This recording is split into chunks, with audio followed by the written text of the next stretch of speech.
পাঁচবিবি স্টেশনে জামে মসজিদ পাশে কাঁঠাল গাছের ফলা ধরেছে, হাসি মুখে ভাসে নতুন কাঁঠালের গন্ধে মৌ মৌ করে বাতাস। প্রাকৃতিক এই সুষমা মুগ্ধ করে প্রতিদিন আশেপাশ মসজিদের আঙিনায় গাছটির শাখা প্রশাখা, সবুজ পাতার আড়ালে ফলের দেখা পাখা, প্রকৃতি যেন মসজিদকে আশীর্বাদ দিয়েছে।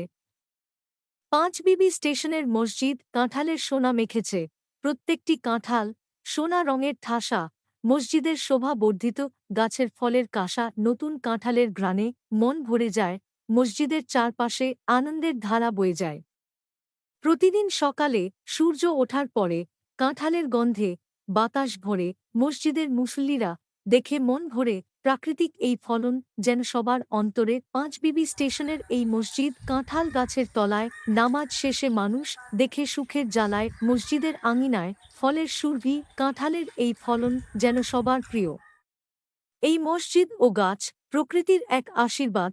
পাঁচবিবি স্টেশনের মানুষের আনন্দের উদ্ভাস কাঁঠালের ঘ্রাণে মিশে। মসজিদের নাম পাঁচবিবি স্টেশন, জামে মসজিদ, কাঁঠালের গন্ধে অমলিন সন্ধান।